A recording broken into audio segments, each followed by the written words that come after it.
Okay. Right.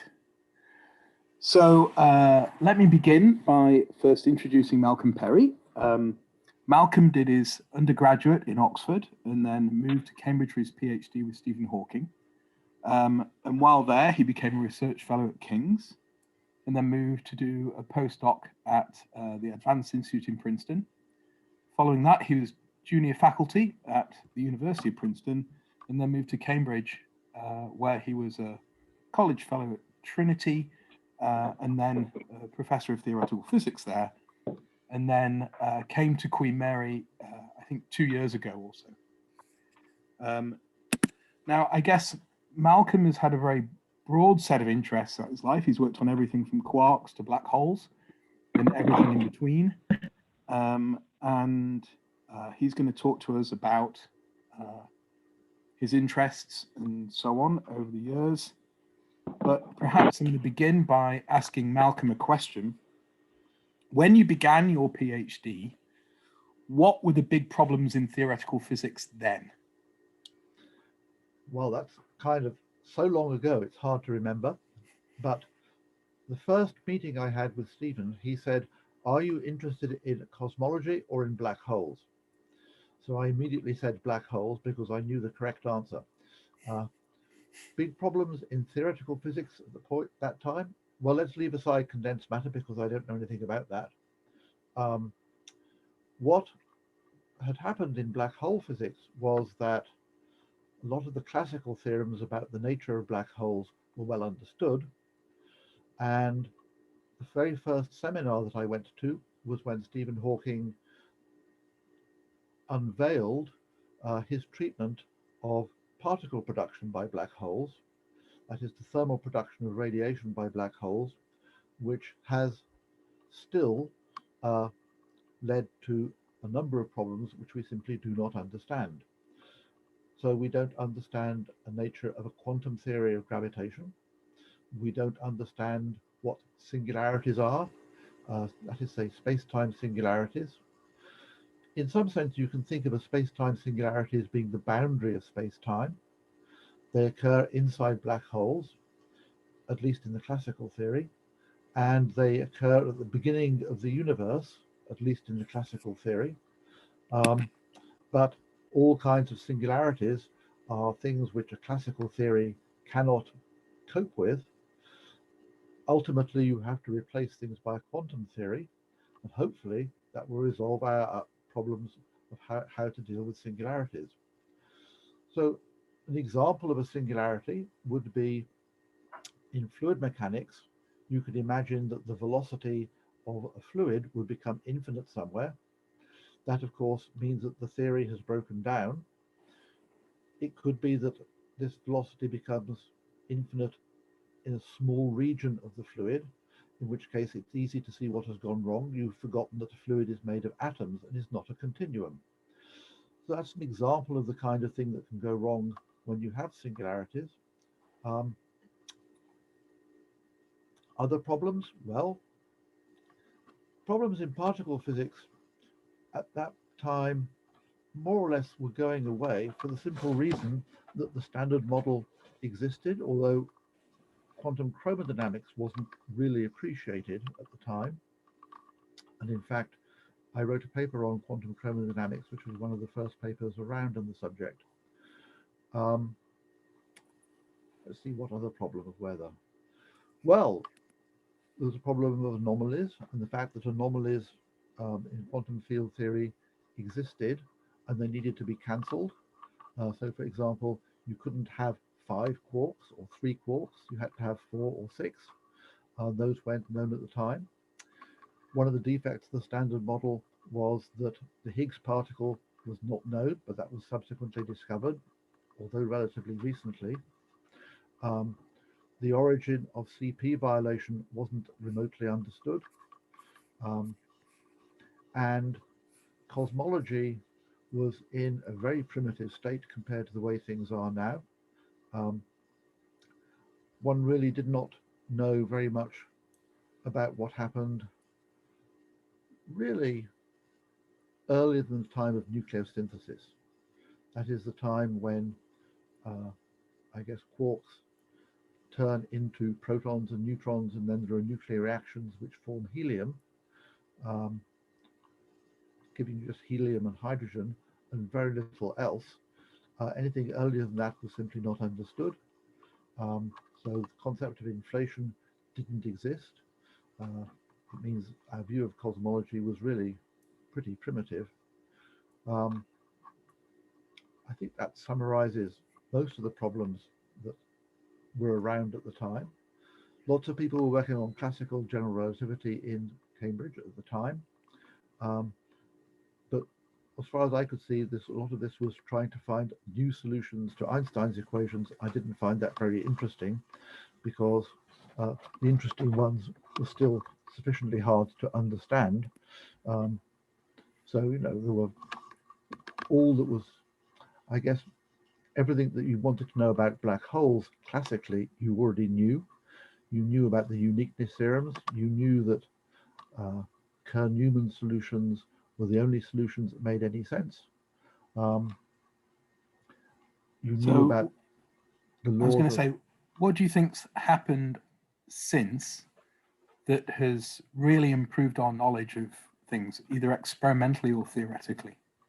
well, I think the idea of grand unification has worked wonders, at least in cosmology. It means that you can have a picture going back to around the time of about 10 to the minus 35 seconds, which is reasonably reliable.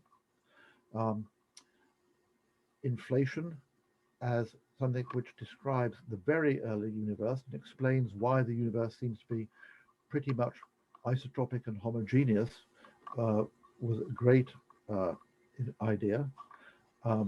Still missing, of course, is how inflation came about. Um, in observational cosmology, what might be called cosmic concordance was fantastic. That basically is our understanding of what the Hubble constant is, what the different composition of the universe is.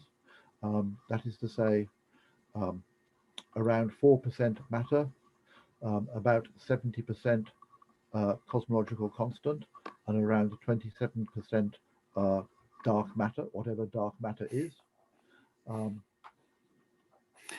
the discovery of gravitational waves, which was worked on in the 1960s largely, the fact that they exist and have been seen is really quite fantastic. Um, and in particle physics, the realization that, well, finding the Higgs particle was great, but the realization that there have to be things beyond the standard model is also something which leads us to present day problems. Are you disappointed that LHC didn't find more things like supersymmetry and evidence beyond the standard model?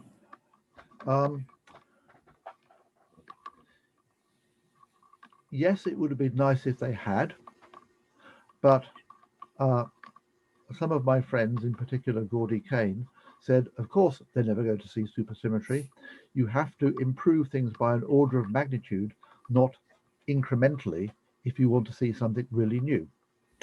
And so it wasn't much of a surprise that you didn't see it. Of course, there are other people around who say, well, I don't really quite understand why we haven't seen it yet. And it seems to me that the idea of supersymmetry is dead. Um, So the answer is, of course, we have absolutely no idea whether supersymmetry exists or not. There's a theoretical reason why supersymmetry should be found, and that is simply grand unification.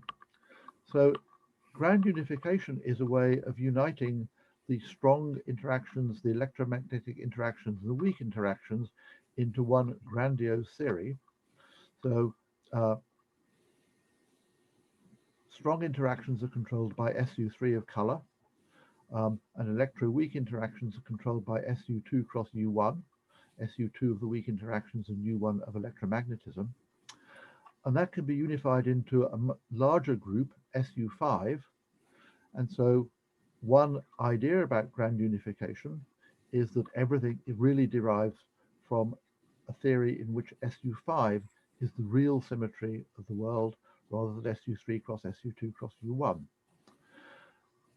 In a grand unified theory, there is one coupling constant which takes the place of the coupling constants for the weak electromagnetic and strong interactions.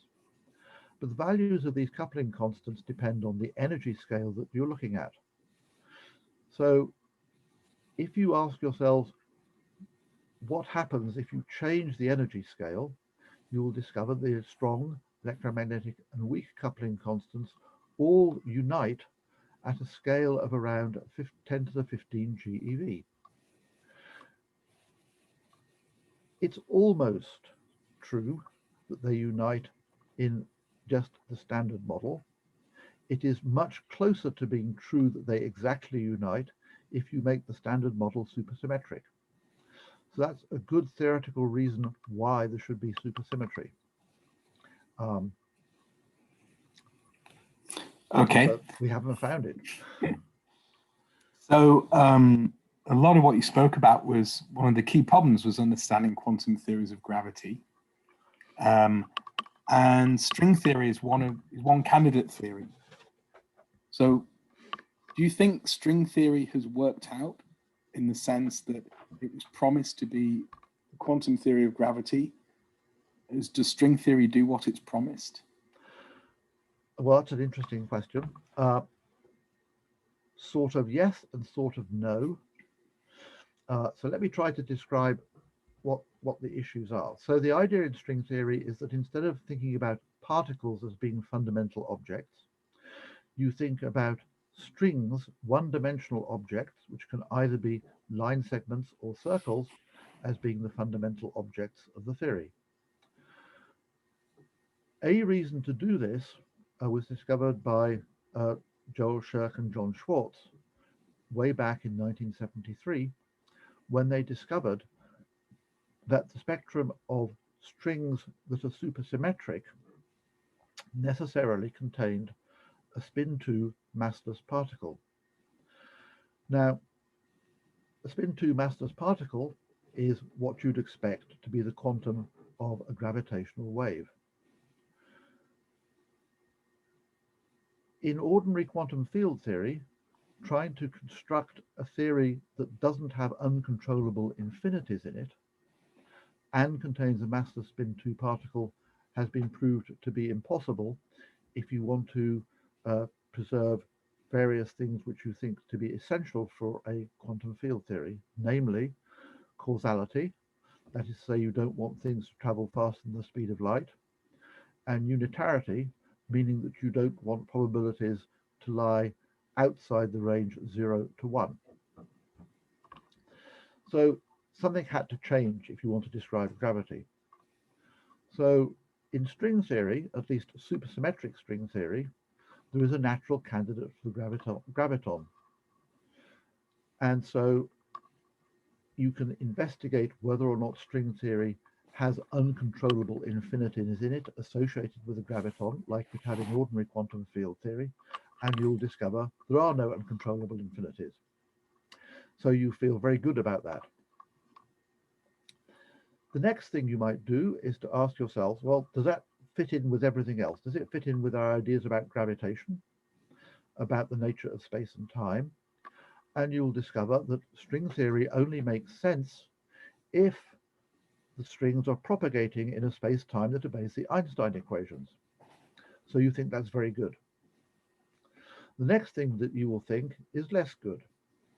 You'll discover that string theory only makes sense if the dimension of space-time is 10 or possibly 11. So you see space-time as containing 4 dimensions. You've got to get rid of 6 or 7. But that in itself isn't a huge problem, because you can just say, well, we're going to wrap it up into something very small so that you can't see it. And of course, if it's smaller than about 10 to the 16 centimeters, there's no way you can see it, given current apparatus. You require energies which are much greater than anything we can produce. And so you wouldn't see it except indirectly. And you could see it indirectly by virtue of the fact that these wrapped up small dimensions of space-time have their an indirect effect in the sense that they would control the spectrum of what we usually think of as elementary particles, that is to say, the excitations of the string that are massless. Can you get, for example, the standard model out of such a scheme? And the answer is yes. So you, at this point, feel fairly happy, but your satisfaction will be very short-lived. Physics, at least up until string theory was discovered, has been amazingly reductive. That is to say, that you discover that there are smaller and smaller things, but there isn't much freedom in what you can do. It's true that elementary particles could have been somewhat different, but that's it. In string theory, there are at least 10 to the 600 different ways of constructing a way of getting rid of these 6 or 7 extra dimensions, which is rather too many to go through and decide to eliminate. So in a certain sense, string theory doesn't have the reductive power that the other theories have. There's simply a vast amount of arbitrariness there. Is this arbitrariness real, or could it be that there are other ways you could have constructed the universe, or is it just one? Well, in string theory, it seems to be lots of others. Some of my friends like to say, well, actually, you're constrained by the fact that we're here. The fact that we're here means that it must have been this kind of universe and not some other kind of universe. So why are you bothered about this? Others say, well, the fact that at least 10 to the 600 different things that you could do means that the theory doesn't have any predictive power and is a little on the useless side. That's, of course, we're missing something rather important in this whole description. String theory works by quantizing the string and allowing it to propagate in a classical space-time. That's not what a theory of quantum gravity should be about. Theory of quantum gravity requires you to quantize the structure of space-time itself. That's what a gravitational wave is. It's a wave in space-time. It's a wave where space-time is curved, and it is going to be a dynamical thing, and it will have to be quantized, otherwise you'll have an analog of the ultraviolet catastrophe. So string theory doesn't really do that. It's a good theory of perturbative gravity as a quantum theory, but it is not a quantum theory of space-time. And it seems that further progress needs to be made. String theory, however, has a certain mathematical fascination and a mathematical coherence which seems very deep. So my guess is that string theory points the way to something deeper that we haven't really discovered yet. So that's my take on string theory. Okay. I So should, of course, say that there are other approaches to quantum gravity. For example, there's loop quantum gravity, and there's discrete versions of quantum gravity, none of which I really understand, although it would seem that they don't make much contact with gravitation that I do know about. What we do know about is classical general relativity ought to be the limit of some quantum theory, and neither loop gravity nor these discrete methods seem to have much to do with it. That's one of the powers of string theory. It does have some relationship to the real world, because unless the Einstein equations are true, it doesn't work. So, it seems like it's on the right road, but it's not there yet. okay. So this year, Roger Penrose got the Nobel Prize for work relating to black holes.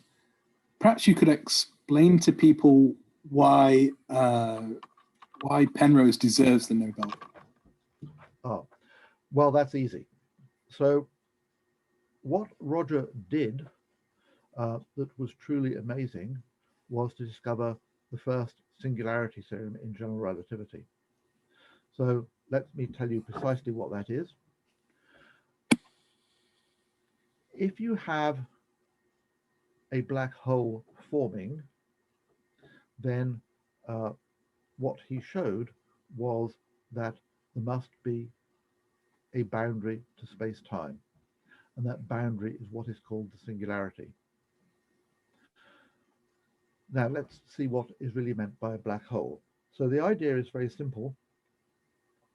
If you take some distribution of matter, then you can always, some gravitating matter, say for example the Earth, it has an escape velocity, and that escape velocity is, in the case of the Earth, 25,000 miles an hour.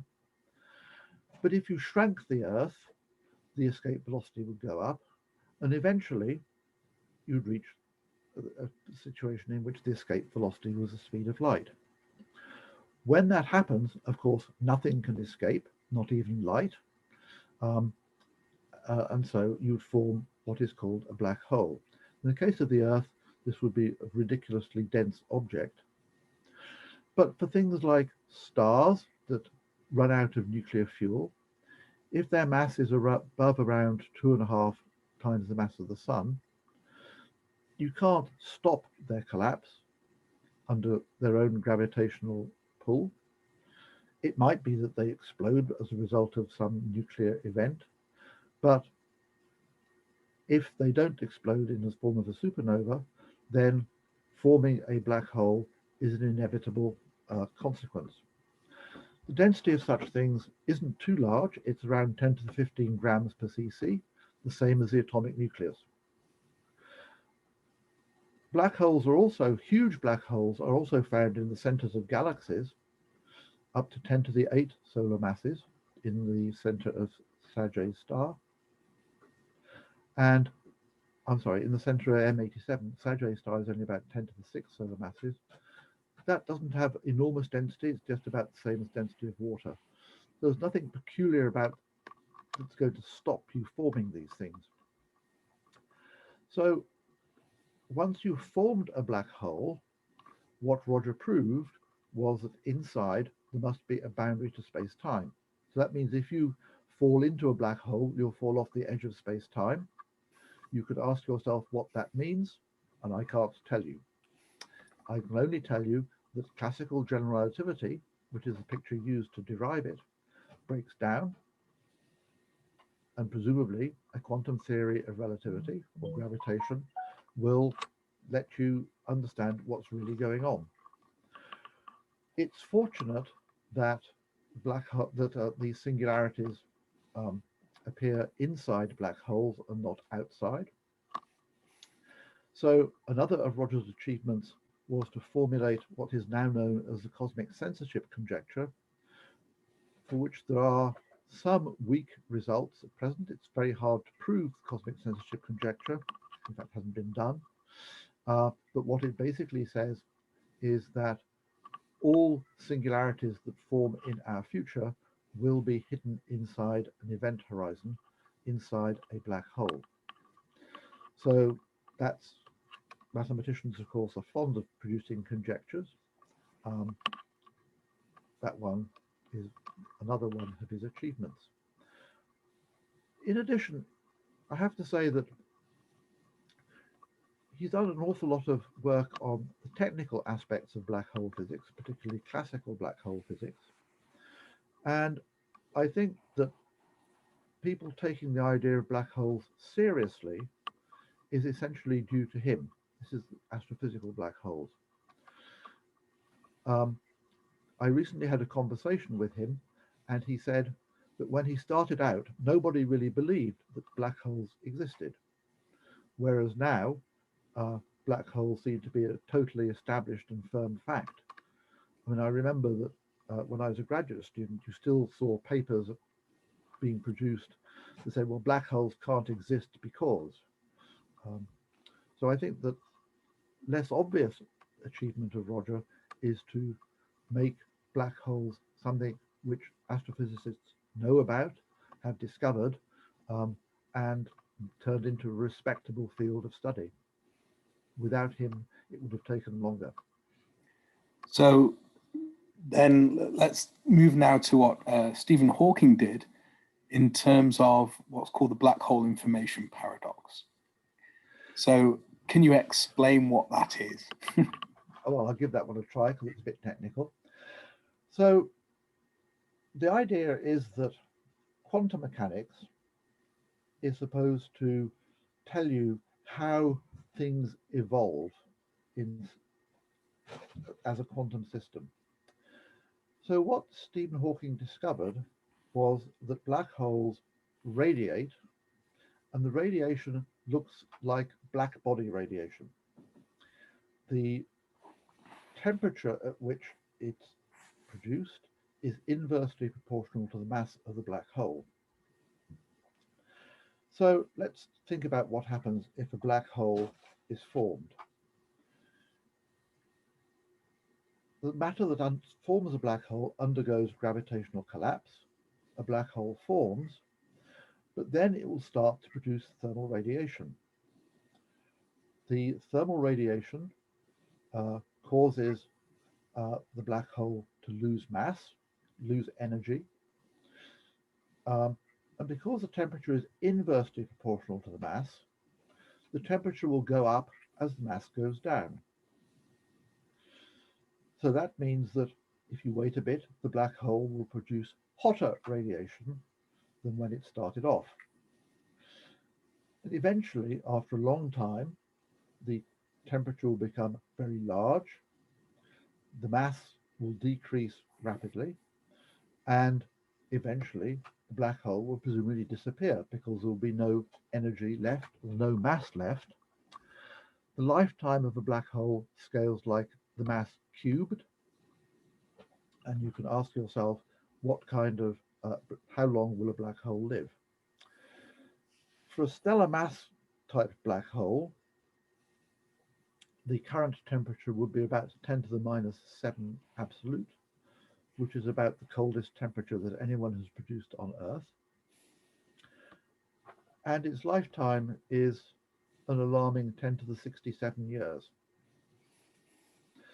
If you want to find a black hole that will evaporate quickly, then a black hole of around 10 to the 15 grams will take 1 Hubble time, or around 10 to the 10 years, to evaporate.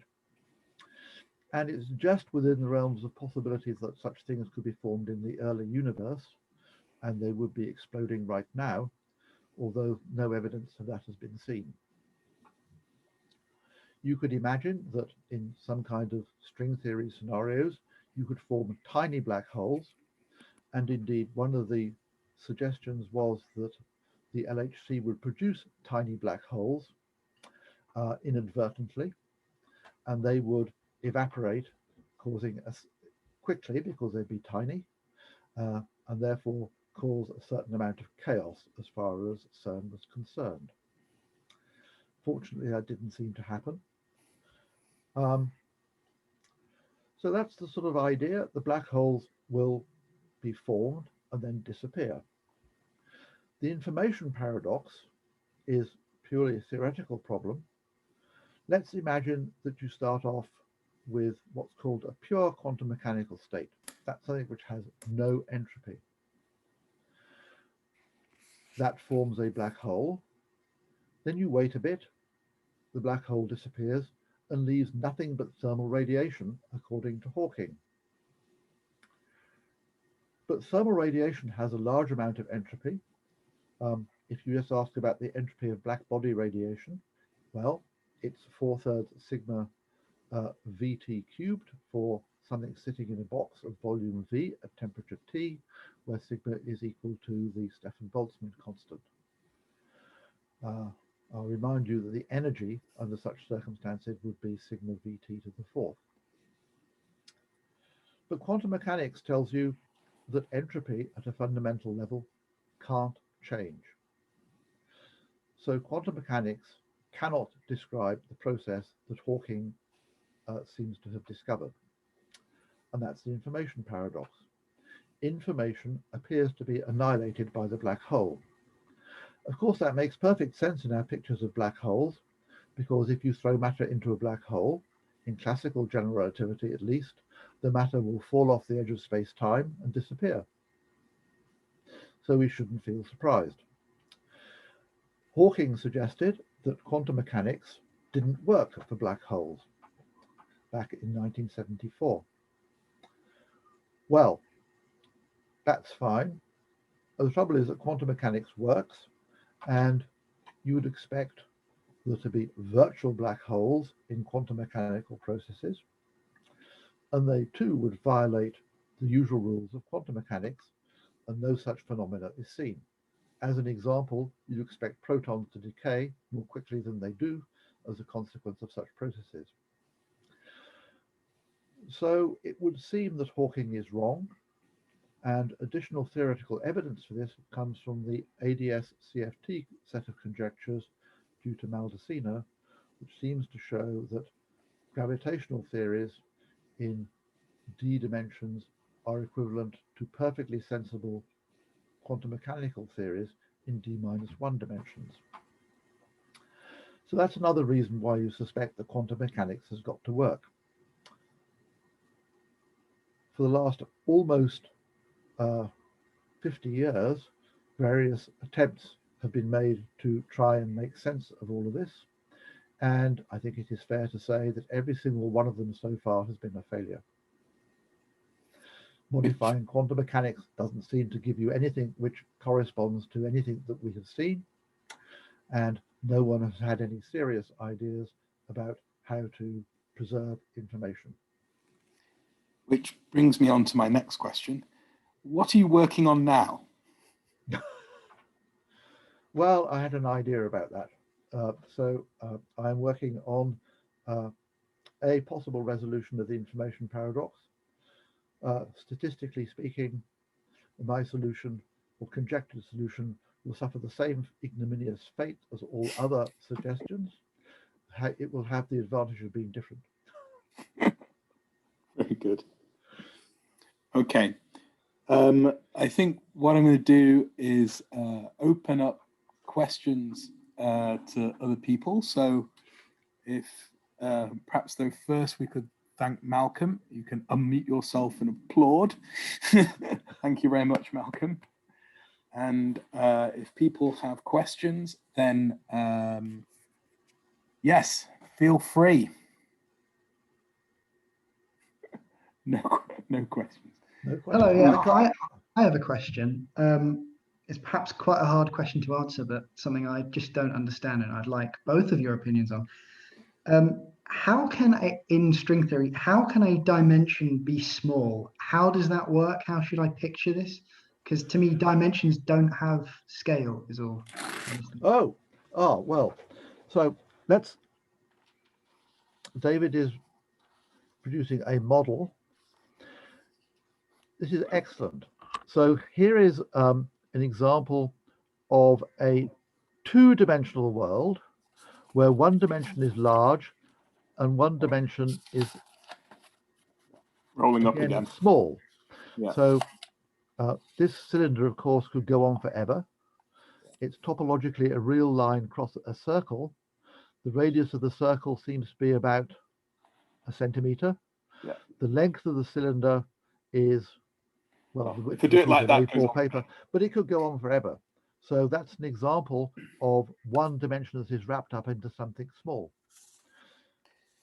Yeah, I mean, I would just, yeah, indeed. Once you've got the idea from general relativity that space-time can bend and stretch, you then make it curl back on itself. Once it's curled back on itself, it's just a matter of how big it is. It just has to, well, so how big do you think it is?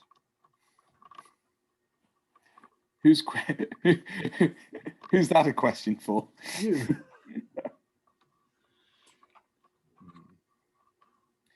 Yeah. I think it has got to be of the order of 10 to the minus 33 centimeters, because that's the Planck scale. And, you know, it might be the gut scale, which is a bit four orders of magnitude larger. But it's got to be something like that, because otherwise, I guess you wouldn't really be seeing physics that we understand on the scales that we see. If it was larger than that, you would tend to get all kinds of elementary excitations that you don't see. Yeah. I mean, yeah. So what you've got to think of is how you'd actually measure such a small scale. That would require energies beyond that we have available. Or could ever have available directly. Brilliant. Another question that I have a feeling a lot of people are probably wondering. Since you obviously studied under Professor Stephen Hawking, and indeed you worked again with him in 2016, people are going to want to know, what was it like to work with someone who obviously had the eye of the media on him constantly? I think the media sees him and Einstein, those are the two famous physicists, you know. Perhaps unfairly, there are plenty of others like. Well, you lock the door and don't let them in. Exactly. No, you're correct. So, what was it like working with these people, with him, and yeah? Well, Any stories? the answer is that the media were always potentially present, but if you actually want to do some work with him, he will tell the media that, you know, you'd look in the diary, you'd make sure that some time was blocked out, and they would not bother you. It's as simple as that. Of course, occasionally it did bother us, but it wasn't too bad. Okay. I don't think the media were a huge problem. I have a quick question, if you don't mind. Sure, go ahead. Yeah, what are the modern day problems of string theory? Like things which make the scientific community just not want to believe in it?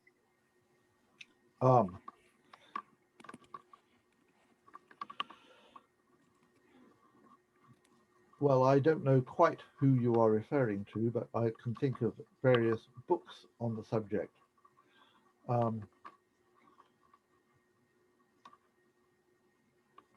I don't know why they don't want to believe it. Yeah. Well, the real question is, do you believe it? I mean, the point is that string theory has some good features and some not so good features. That doesn't mean that you should attack string theory. I guess the two vociferous opponents are Lee Smolin and Peter Voigt. I don't understand Peter Voigt's problem. Lee Smolin, I think, will tell you that it has, I guess Sabine Hossenfelder as well, will tell you it has no predictive power. I thought it was more like reasons to do with, I think, a negative cosmological constant. I don't remember exactly what I heard. Cosmological constant. A negative cosmological constant is not implied by string theory. You can have a zero cosmological constant. What is hard is having a positive cosmological constant. But that's in string theory in its current form. We already know that string theory is not a complete theory, so why should we be bothered about this? Okay, we've got.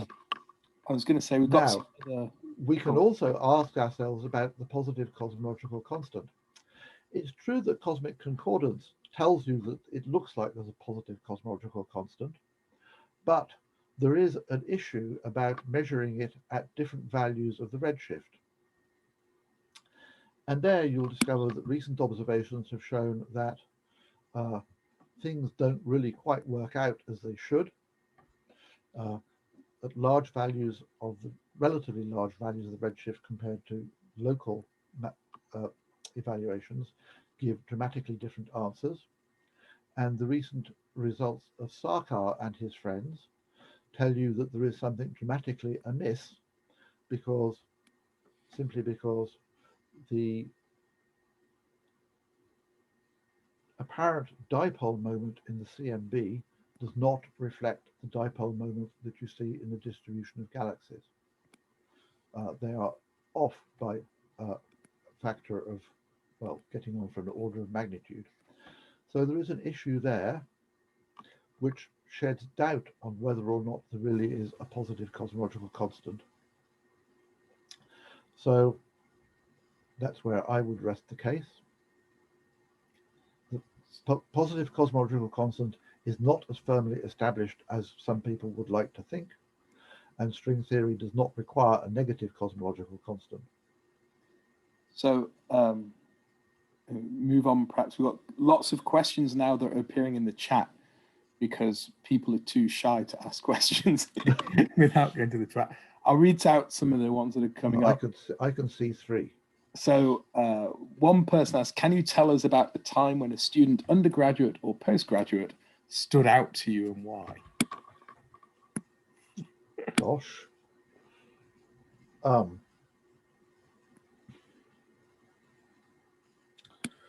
Well, I guess one obvious example of that is one of my students is Rob Myers, who is currently the director of the Perimeter Institute.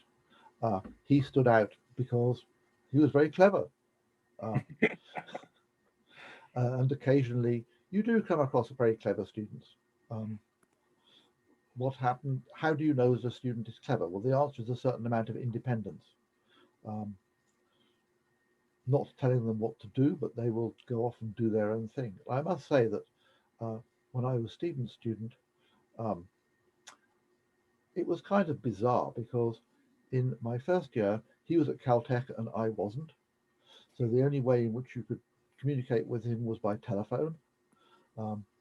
Before the days of his speech synthesizer, he could speak, but it was very distorted, and I found it extremely difficult to understand him. My second year as a PhD student, he was in Cambridge, but I was still learning to understand him. And by the time I got to my third year, it didn't really matter.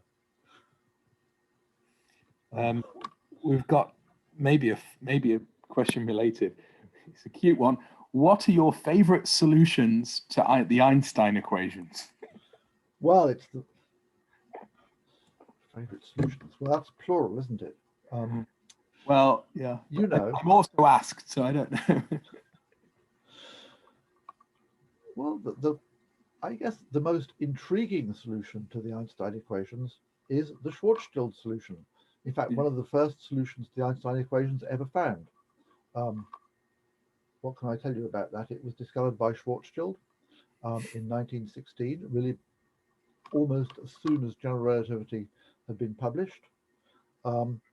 It describes the space-time outside a spherically symmetric body, but it describes the gravitational field in the solar system amazingly well, outside the sun, but not inside. It describes the simplest kind of black hole. It has a space-time singularity inside it. It's got almost everything that anybody could want. The next is a generalization of the Schwarzschild metric, which is the Kerr solution, which describes the most general black hole that you're going to find. It describes astrophysical black holes. It has its own puzzles because it has a Cauchy horizon. It shows, if you believe the exact form of the Kerr metric, it has other regions of space-time that you could reach if you wanted to, that look rather like ours.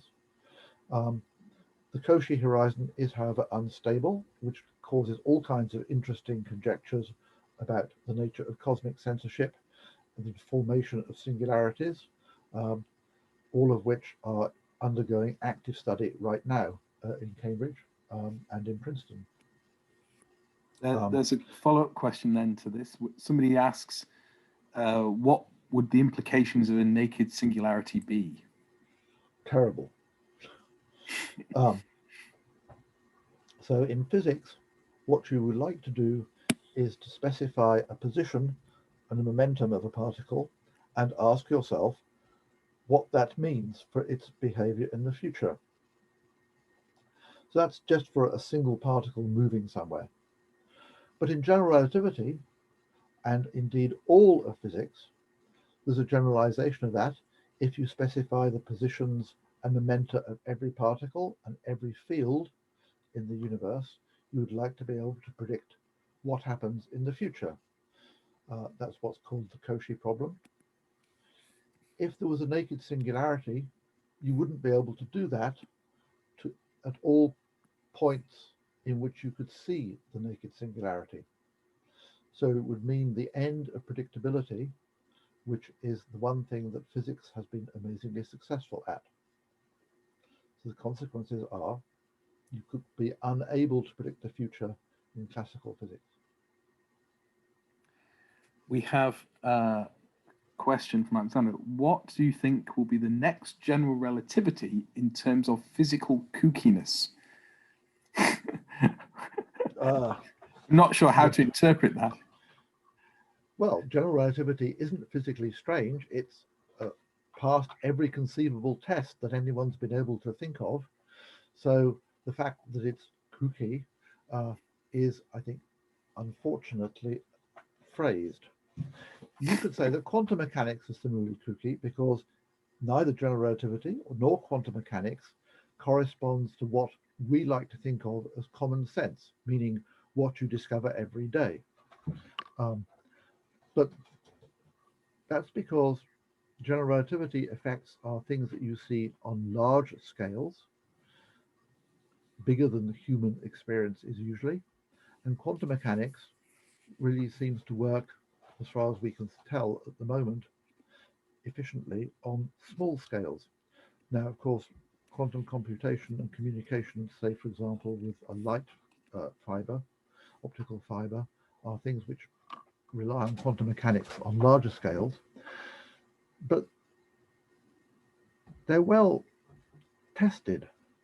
You know that quantum mechanics works, even though that you have difficulty describing it in the English language, you have no great difficulty describing it mathematically, and it works. And the same is true of general relativity. Space-time is bent. Well, it is. You can test the ideas, black holes, gravitational waves, cosmology, the solar system tests, the Einstein rings, or multiple images of quasars, all to test general relativity. It works. That's the definition of something which is not kooky. So the next question is, what does string theory say about magnetic monopoles? Well, you can correct me if I'm wrong, but I don't think it says anything about magnetic monopoles. No.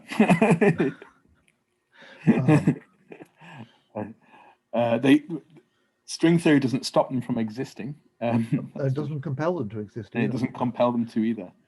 And perhaps this is sort of the point, that string theory solves some problems, but it doesn't answer all the questions that you may want to ask.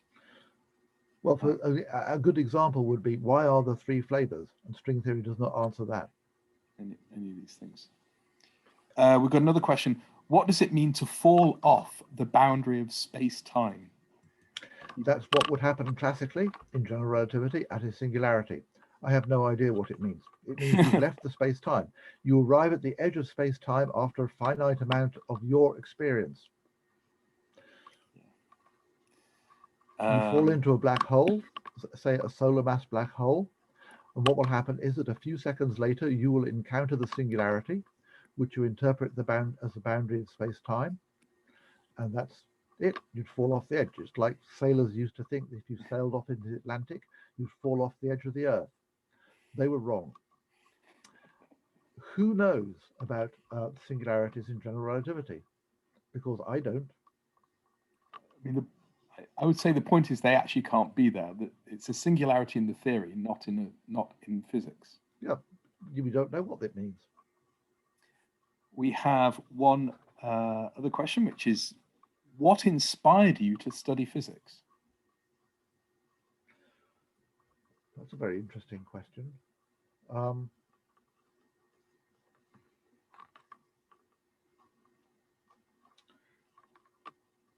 I don't know. I think I've always been interested in how the world was put together.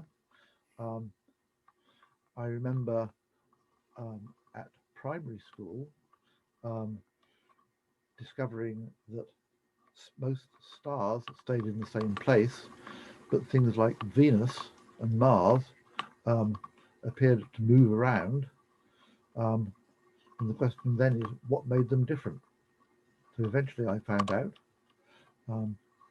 And I think I can tell you precisely when that was. I think I must have been about 7.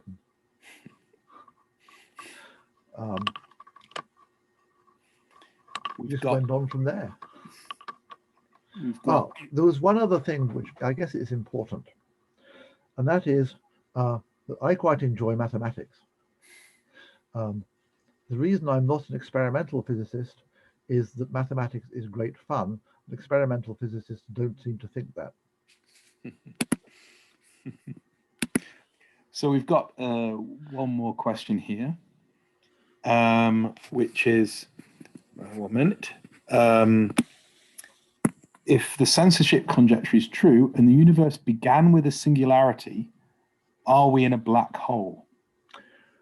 The answer is no, because it was a singularity in the past, not in the future.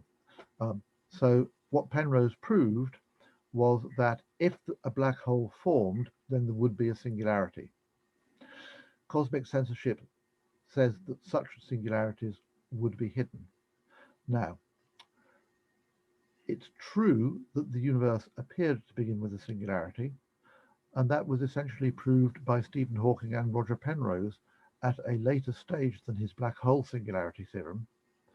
And roughly speaking, it says that if matter is ordinary types of matter that we know and love, and the universe is expanding, then there must have been a singularity in the past. Now, I think you're going to ask is, can we see that singularity? And the answer is yes. We see the cosmic microwave background, which is essentially the remnants of that singularity. You might then ask, why doesn't that spoil predictability? And the answer is that it is in the past. So there's no bit of this singularity which has stretched into the future. The universe started with it, and it then went, at least in classical general relativity. So what that means is if we measure all the positions and momenta of particles and fields now, the fact that there's a singularity in the past doesn't upset us. It still means that predictability will occur, and that's simply because it is in the past, its effects have already happened. We don't need to worry about anything. It can't change anything. So we have, I don't know if that's a related question or not. Do you believe the complete quantum mechanical description of gravity will ever be achieved? And do you think we need to create new mathematics to achieve this? Will it ever be achieved? Well, one would hope so. Why not? Do we need to create new mathematics to describe it? Probably. In fact, if you think about it, physics has been the powerhouse of much new mathematics over a long period of time. So the theory of gravitation, the study of celestial mechanics, certainly provided the impetus for understanding the nature of differential equations and their solution. And I guess relativity has inspired a lot of analysis in mathematics. And current versions of string theory have inspired actually all kinds of mathematics, a lot of topology, a lot of algebraic geometry, some aspects of number theory, some aspects of, well, I'm going to say topological invariance of one kind and another really come out of the mathematics that's been derived from string theory. Since string theory would appear to be a route to quantum gravity, even if not complete theory of quantum gravity, it wouldn't surprise me if more mathematics was needed. Yeah. So I'm aware that we're coming up to the hour. I'm going to ask people to unmute and thank Malcolm once more. Thank you very much. Yes, lots of attempts at that. And I'm going to cease recording now, and we may hang around a little bit.